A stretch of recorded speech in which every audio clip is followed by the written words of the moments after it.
Here are 5 of the most embarrassing, costliest, and common mistakes ethical influencers make with copywriting. Now, here's the biggest one, and I am guilty of it because if I were to be one of the P's, the evil twins, procrastinator or perfectionist, if you know me, what do you think I am? I want to know what you are. If you're a procrastinator, write that in and say, I heard it in one of your copywriting masterclasses, or if you're a perfectionist. Now, procrastination is the fear of starting. Perfectionism is the fear of finishing. Now, what fear do you think I have? And when I say fear, I'm overdoing it a bit, but I like that because it's more memorable. I'm a perfectionist, right? So I'll ask when I'm on stage, where are my perfectionists? Raise your hand. A lot of the women's hands go up. I don't know why. I don't know if it's a gender thing or not. Then I say, let me see the perfectionists who are in denial. And then a lot of the men's hands go up, right? And then I say, where are the perfectionists in denial who refuse to raise their hands? And then all the passive aggressive people raise their hands. And I look at that final group and I know not to give my energy to them because they're going to suck my energy like a vampire. So I look at the others, okay? And I'm not kidding when I say that. And that's a good tip if you're a speaker. Mistake number 1, editing while drafting version 1. Version 1 is better than version none. There's an unhappy face on this action card if you're watching it. If you're listening, I put up an action card with the answer. What does that mean, editing while drafting version 1? Well, there's always a version 1. So if you edit right, edit right, edit right, you'll never get done. Here's the way I write. I get a timer, okay? And I set it to 33 minutes, right? And then I just write for 33 minutes, and there's all kinds of mistakes there. It's stream of consciousness. I'm writing with my heart, not with my head. If you write, edit, and I know you've done that, there's a power word. I know you've done that in your copy, there's a power word, right? Most people do that. People, there's a power word. But how about a new way of looking at things? New, that's a power word. I'm demonstrating what I've taught you. So that's how simple it is. So when you write, just make it a stream of consciousness. And this is the way the best writers write. They write to complete the first draft, not to complete the book or to complete the article, just the first draft. Now, maybe you want to write with your mouth and not with your hands, right? Well, then you take some dictation software, which is really good these days, and you can just write. And that's conversational copy. I do that. I'm doing it right now, or I did it. If you're reading what I've written, I wrote it with my mouth on video, and it's getting to you in writing. Now, if you're listening to it, I'm writing that audio copy with my mouth on a video, and it's typically a Facebook Live, typically on a Friday at 12 noon, and I've been doing Fridays at noon since 2012. It started with Google Hangouts, then webinars, and now Facebook Live, and it may be something else in the future, but it's always at www.marketingonline.com/Friday Live. And we do Facebook Fridays Live. And from this content, I repurpose it and get more reach. And you can do the exact same thing. But I don't edit for version 1 until I'm done with version 1. Now, version 2, I edit. And then I make some adjustments. And version 3, I give it to someone else to edit because I want a new pair of eyes. And then usually by version 5, I'm done, right? Now, if you're not willing to version or have different iterations of copy, then forget it. Quit. Because your first version is going to be your worst version. Version 2 will be better than version 1. And version 3 will be better than version 2. Now, if you're a perfectionist, you'll have version 32. That's not what we want. Ernest Hemingway wrote 32 versions. I may be wrong, but over 30 versions of The Old Man and the Sea. It's a masterpiece. Thin book, but over 30 versions. Was he a perfectionist? Maybe. But he used to say, I write drunk and I edit sober. So I think that's a great line, right? Why write drunk? Probably because he's more connected to his heart, right? Yeah, I don't recommend that. So write with your heart, right? Not with your head, because you want to win the heart to heart, not head to head. Now, mistake number 2 is not repurposing the final version. Once you have the final version, repurpose it. If you have video, take the audio out, take the written word out, and repurpose it. Blog posts, Twitter tweets, Facebook, audio and video, LinkedIn. Repurpose it so it is way out there and you're casting a huge net. Why just have one version of it? If you have a book, repurpose it. Every chapter in the book could be a weekly Facebook Live show that you have. If you've gone to the trouble of writing a book, which probably took you a few years. Now, I have good friends like Mike Koenigs and Tucker Max. They can teach you how to write a book in less than a month and then promote it.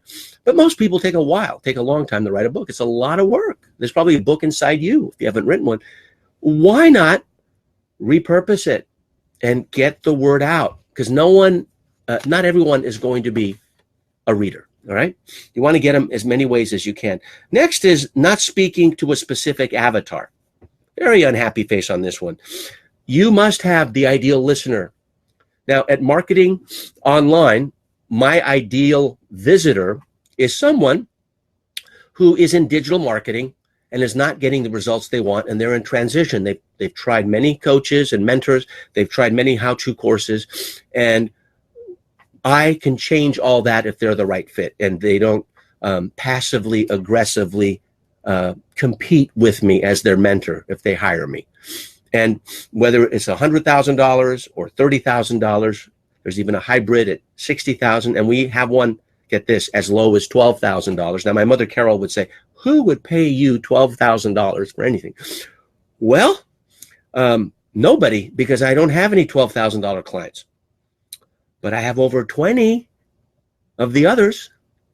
So it works, and it's only because of copywriting and repurposing that has made that happen. So if I speak to the avatar directly, I'm a better copywriter. Now, the avatar is the bullseye. You have a target, right? In the middle is this yellow bullseye. If you do any archery, you know that. And then you have the other circles. You have the red circle, the blue circle, the white circle, the black circle. The aim is to aim at the bullseye. Now, if you're not very good, like I'm not, I'll hit one of the outer circles. That's why they call it target market. You're aiming at the bullseye. Is that the only person that you're speaking to? No, but that's the one that you're going for. So at allsellingaside.com, that's my podcast. And to hear it on iTunes, it's allsellingaside.com/iTunes. That's a strategy, because even if they forget iTunes, at least they get to the main website. And if you have a podcast, I recommend you do the same. It's a different masterclass, but that's a nice little tip for copywriting a URL. So my avatar there is Coach Carla. There's also Coach Carl, but Coach Carla does not make $100,000. So she gets a free podcast every single week. 25 years of sales and marketing know-how in 25-minute chunks every week, every Monday. Eventually, I'll have interviews, so it'll be twice a week. But I like to start small. And I like to think big and start small, so it's not overwhelming and I'm not overcommitted. And so Coach Carla does not make 100K. She hates to sell. So she's conflicted, because how do you get clients if you hate to sell? She hates to be sold. She loves to buy, but she hates to be sold. She spends a lot of her money on continuing education. So she spends rich, but she's not making the money that she wants. She's not financially free. She could be married, and she doesn't like to be have her partner or spouse to be the only income earner. She's very independent, and she's very good at what she does. She is not very technical, and that is my avatar. So mistake number 4, an unclear call to action. The whole point of copy is to get action from someone. This is called direct response copy. You want a direct response. If you don't have a call to action that's clear, a call to action can be give each other a high five, or a call to action could be hug your child, or a call to action could be what is your verb? Everyone's a verb. What's your verb? Now, that's a speech I give. It's my TED Talk. I've given it at the Harvard Faculty Club, and my verb is engage. I engage, therefore I am. And it's been my verb for a long time. Maybe one day it'll be I teach, which I do, or I heal. Hopefully that can be my verb one day, but I believe everyone has a verb inside them. There's probably more than one inside you. So when I give my verb speech, I don't tell them to buy. I say, put your verb on your badge, and at this physical event that we're at, it's a great icebreaker. I have people meet each other, and they just look at each other's verbs. They don't ask, hey, where are you from? They look at each other's verbs, and it's a great way to start a conversation. That speech, all the notes is in the public domain. I am not going to own that.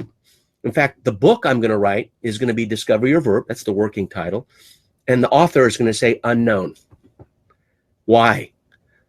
I don't know, because a lot of people have advised me not to do that. So I decided to put with Alex Mandossian, because that's a book that came through me, not from me. And so I'm just giving people the rights to do it. So it spreads the message. I got the idea from Joe Vitale, who's a client, a friend, and a partner. And he told me about P.T. Barnum. He gave his biography to multiple publishers to get the word out, right?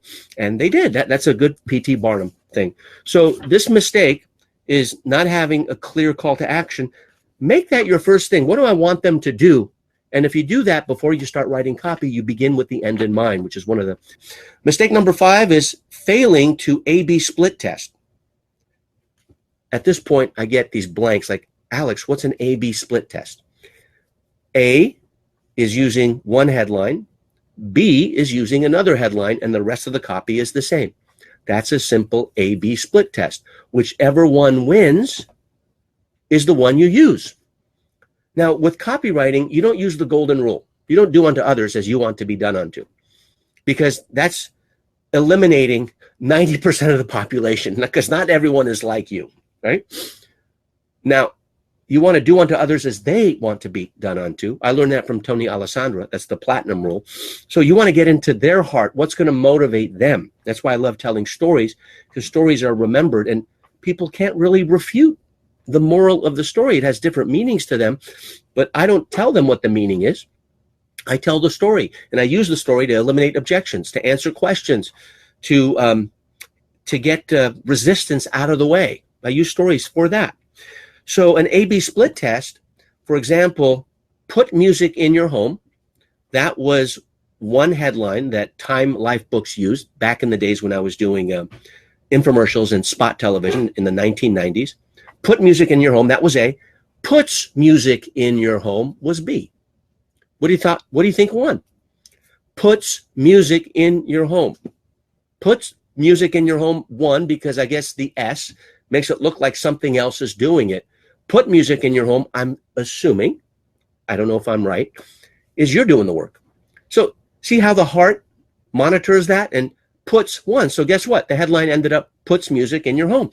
When you get something that works, that's called the control, then you do another A/B split test. Now, there are many ways to test. There's A, B, C, and then there's all kinds of cool ways to split. I go A, B. I ask myself, what am I going to split test today? We test headlines. We test subject lines. We test first sentences in email copy. Test your copy, okay? Just because it's your first version that's complete doesn't mean it's the winner. You'd be surprised what can happen when you test. You'll improve. If you test once a week, you'll improve. That's 52 times you're improving. The purpose of copy is to yield a response. This is the key point that I want you, power word, to know.